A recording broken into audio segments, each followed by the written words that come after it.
suis une artiste multidisciplinaire, c'est-à-dire que je touche à plusieurs sortes d'art. J'écris, je compose de la musique, des chansons et je fais de la peinture. J'ai déjà fait de l'installation où ça m'est arrivé de faire une performance. Mais en gros, surtout, ce que je fais, c'est de la peinture.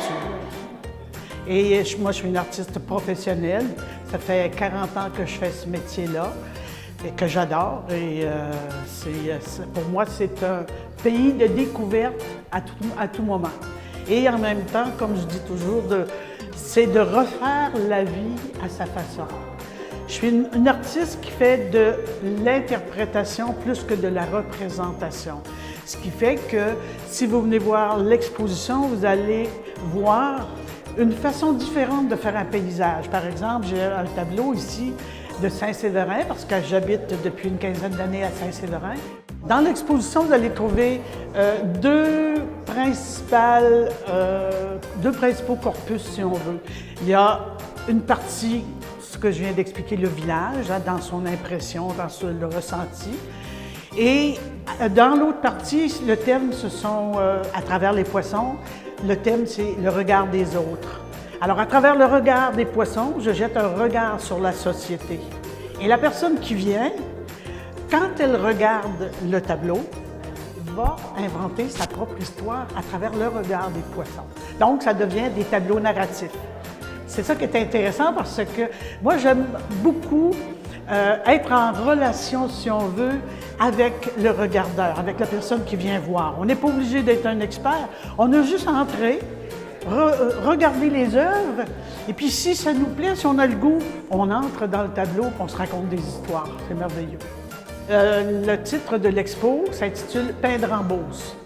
Et c'est ouvert aux heures de la galerie, le vendredi, samedi et dimanche. C'est à la Galerie d'art de Sainte-Marie-de-Beauce, une merveilleuse petite galerie qui est gérée par la ville et qui présente des artistes de la région et qui aussi, moi je suis de la région, mais je suis native de Québec, donc je suis un peu, on va dire, polyvalente dans le sens du mot artiste de l'endroit. Le 30 septembre, c'est une causerie et je reprends le thème que j'ai, parce qu'à l'automne passé, j'ai donné une conférence dans le Maine, à l'Université d'Orono, aux étudiants en art, et je reprends ce thème-là qui est pigments, symboles et communication.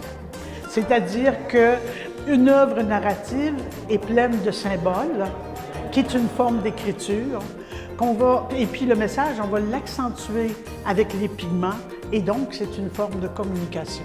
On va apprendre à lire une œuvre, on va apprendre à choisir des symboles pour que le message soit clair. Puis en même temps, je pense que les gens qui pensent qu'ils ne connaissent pas grand-chose en art vont être surpris de voir qu'ils en connaissent plus qu'ils ne le pensent, parce qu'il y a des symboles qui font référence pour tout le monde. Donc, il suffit juste de s'arrêter puis d'essayer de les mettre un à côté de l'autre. Et puis, c'est comme ça qu'on crée une histoire. On raconte l'histoire de l'œuvre ou on se raconte une histoire. C'est pour ça que je vous disais que c'est une œuvre narrative. Et puis, les gens vont avoir plaisir à venir s'amuser avec les tableaux pour se l'approprier. Alors, à tous les gens de Chaudière-Appalaches et même plus loin, je vous invite à venir découvrir la galerie, à venir voir mon exposition et, si le cœur vous en dit, à venir me rencontrer le 30 septembre. Je serai là pour la causerie et le lendemain, le dimanche, c'est la fin de semaine des Journées de la culture, je serai présente aussi. Alors, au plaisir de vous y voir.